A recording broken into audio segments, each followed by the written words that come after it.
Hi students, I'm going to talk with you about section 4.3 of our lecture for chapter 4. We've talked about the medical model of human services, and we've talked about the public health model, and now I just want to hit a few points about the human services model, which is our model. So what's the main focus of the human services model? Mainly it's to provide help to help people solve their own problems by listening to them and then trying to help them learn a problem-solving process. And so these ideas about that model and teaching and helping clients solve their problem have been around since probably about the 1940s. So what's the view of problems in the human services model? The view here is that problems are just a part of life, that we lead complex lives, and that our environments are complex, and our society is complex, and that our families are complex, and so that problems are going to happen. And the idea is that we should accept this. So differently viewed from the public health model or the medical model.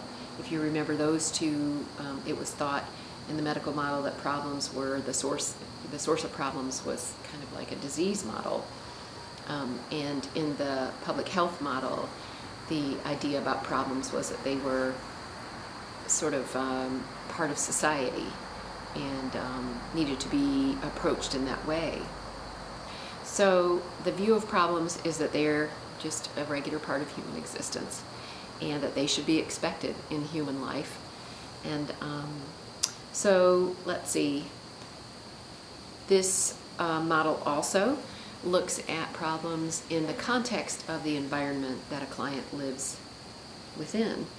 So that's kind of interesting if you think about it, to look at the client, hear what's happening with the client, and then to think about the environment in which the client lives.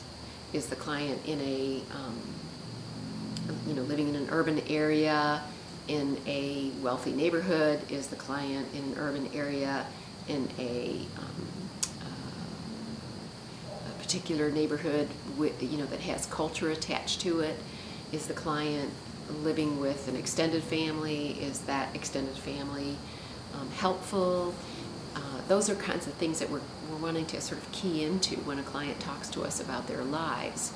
Is the environment in which they're living? Is it supportive? Is it not supportive? What elements exist that are strengths? That's a good thing to be thinking about. Let's see, along with this idea of considering the client's environment, it's also important for us to acknowledge that we can't really change a client's environment.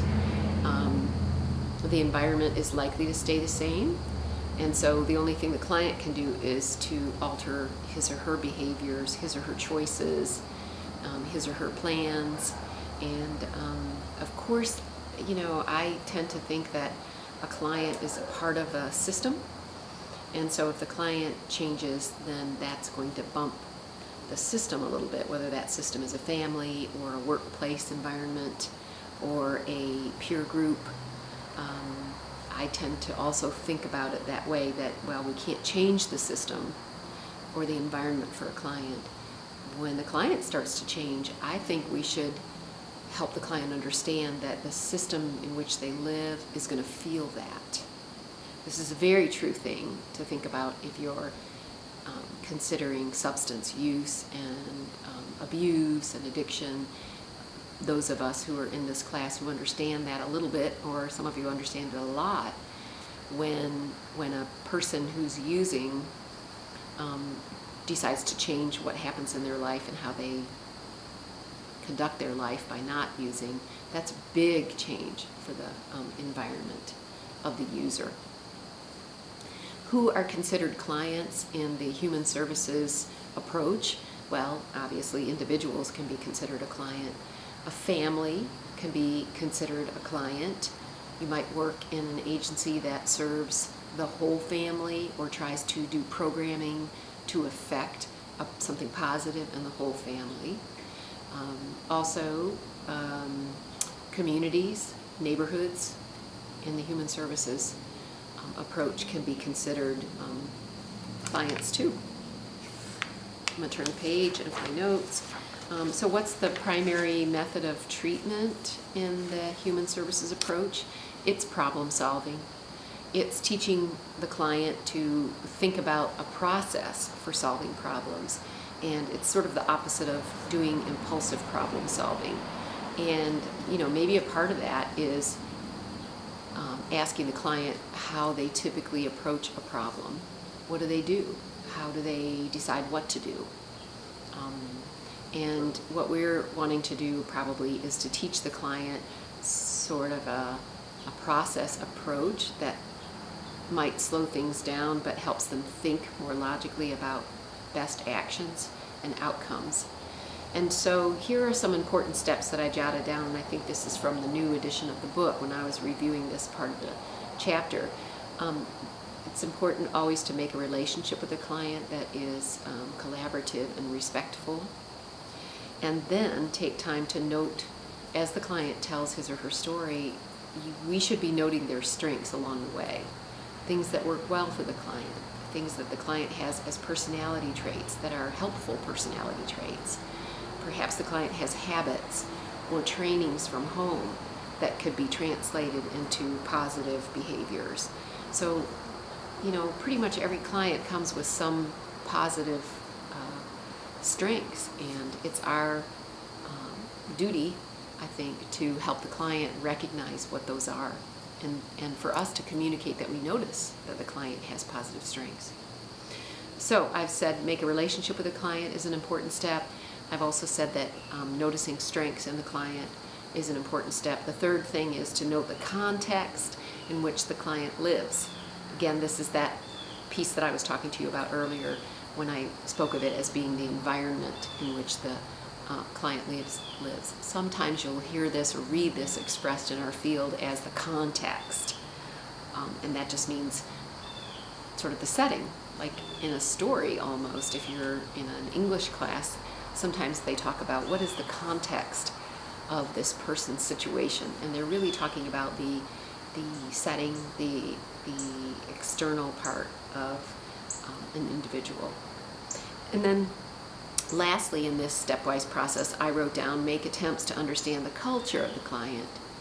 Every client has his or her own culture, and there's not really a type of person that you might meet in helping others who doesn't have some sort of home culture. And so it's our duty to notice that as well. We can't impose ideas from our culture or values from our culture onto someone else's culture. What we need to do, I think, is to understand what the client's culture is, and then to try to help the client solve problems in a way that fits their frame of reference for this world.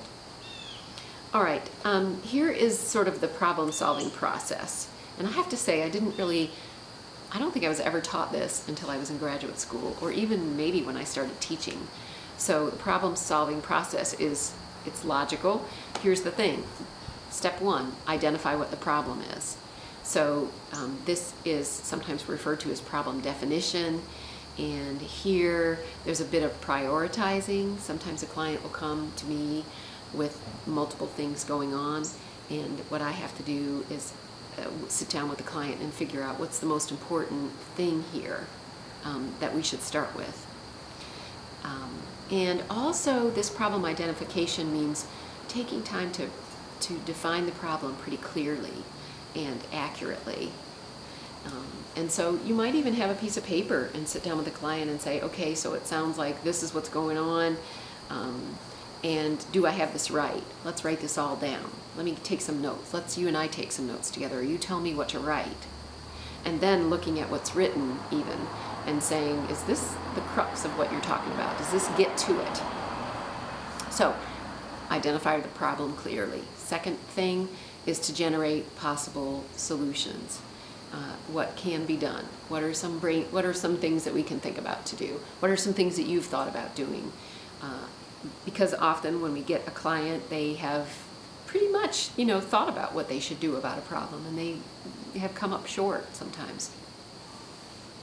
Then from the generation of solutions, I think there's a step in there that is sort of weighing each one of them, is this a good idea? What could be the outcome of this? If we do this, what could be, fallout here? And so eventually, though, what you have to do is help the client select an option that they're going to use. And then they go out, they try to use whatever skills they have that you've helped them with to, push that option forward. And then they'll come back, and the idea is that we should always really be evaluating. How did that go? What about that was hard for you? What skills did you have that worked well for you when we were trying to figure this out? What things did you seem perplexed by? What things went wrong? And how can we fix that so that the next time you use this approach, you have a better outcome? So what's the rationale for using the problem-solving approach? Think about that. What's the rationale for using the problem-solving approach versus public health or medical model, this human services approach, which basically is a problem-solving approach? Well, number one, it requires both the client and the helper to carefully define problems, or the client's problem, and to prioritize what needs to be done first to avoid any kind of rash solution or knee-jerk reaction. And it's helpful to emphasize to the client that it doesn't really do well for us to be impulsive. And then another rationale for using the problem-solving approach is that it's possible to assess progress all along the way. It's possible to assess progress all along the way. An assessment is not just done at the end, really, of helping a client figure something out, but it can be done sort of along and along by checking in with the client. And really, probably the most important thing about the problem-solving approach is that we're teaching a client how to function, we hope, more effectively when the problems that are expected in life come along. I think one of the things I'd love for my own kids to know is that problems happen. Life is really bumpy. Sometimes life treats us very, very well, and we have a smooth patch. And then, things happen that are sometimes beyond our control. And the only thing we can control is how we react to and then try to work out what's happened. And teaching somebody this process of taking their time and identifying what's happening and looking at possible solutions and not going straight from, this happened, I'm going to just choose this action. And, who cares how it all works out? I just have to do something. But that it's really okay to slow down and to think it through a little bit and have a plan and then evaluate what the plan was. So the great thing about this human services approach is that it teaches people a process that can help them be more successful and have less chaos in their lives, I think. Let's see, here's another piece that I wanted to mention. The problem-solving process is a good and positive thing for most people. It gives them back a sense of control. And to me, often when things are wrong or crazy or I have a bad situation, I feel pretty much out of control. And most clients feel that way too. We want our lives to be predictable for the most part. We want them to be safe. And when life shakes us up, it really throws us off our feet. And so this is one of the good things also about this process, that it helps the client gain a sense of self-control. It helps the client gain a sense of mastery and self-esteem for that. The ability, the sun is bad here, the ability to face and solve their own problems. And here's another thing, it increases the quality of life for the client and their family. So that is some of the rationale for using a problem-solving approach for a client. Lots of different reasons that it's a good way to go. And finally, on the lecture outline, there's a section titled Roman numeral 6, looking at information regarding what the human services model should include. So let's talk about this. The human services model should include a broad focus. that can be applied to many kinds of problems, not just the particular problem that you've helped the client solve today, but that this approach, this human services approach, can be applied to the next hard thing that comes up. Let's see. There should be ease in accessing services. For clients, they should be complete. Human services should be pretty coordinated. We should always be looking at what we're doing in an agency to see if we can coordinate our service even better on behalf of the client and the client's family. This is important. Attempts to help the client through this human services process should really be focused in the here and the now. There's not a lot of storytelling necessarily. There's not a lot of going way back into the past. We want to try to stay in the present and then focus towards what we're going to do. What action are we going to take? And let's see, this approach continues to try to help the individual, but also keeps in mind the individual's environment, that there are others in the client's life who will be affected by change. This is that idea that I was talking about earlier, that the client is still a part of a system. And really, a client will always be part of some kind of system. And so we have to keep that in mind and maybe help the client think that through when we're talking about solutions. How will this affect your system? What kinds of welcoming will you get from making this change in other parts of your system? And help the client anticipate that so that they don't get all positive about everything and ready to go out and change the world or change their world, and they haven't even thought about how others in the environment are going to be affected or how they might try to, it might shake them up. Sometimes I refer to that as throwing bricks.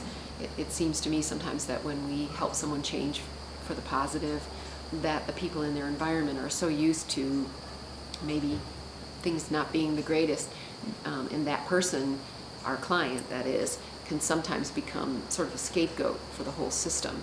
And when the client starts to react and act more efficiently and more effectively in their life, sometimes the people in that system will throw up roadblocks or throw bricks at the client to get the client to stop. And they don't probably even know that they're doing it. But when things change in a system, everyone has to adjust. I'm shaking myself around because I always think when I talk about systems of what are those things called that hang over a baby's crib. The word is escaping me right now. I'm sure you're thinking of it as you listen to this. The other thing, and this is maybe the last thing I'm going to say from my notes, is that the human services approach, is not necessarily an expert-focused approach.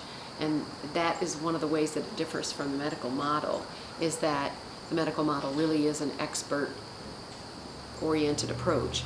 The human services approach is really client-centered and collaborative. So I hope this discussion helps you think about how the human services approach is different from the other two that we've talked about in class. And if you have time and you want to revisit the case of Susan and Ted and their family, this is an interesting case that is presented in your textbook of a couple who marries while they're in college, and then each of them are from a particular kind of family orientation. It's really interesting to follow this couple through the difficulties that come to them and look at the ways that they use problem solving, sometimes not very effectively. And I would encourage you to read that little synopsis of the case of Susan and Ted and their two children and think about the human services approach. Okay, good luck, guys.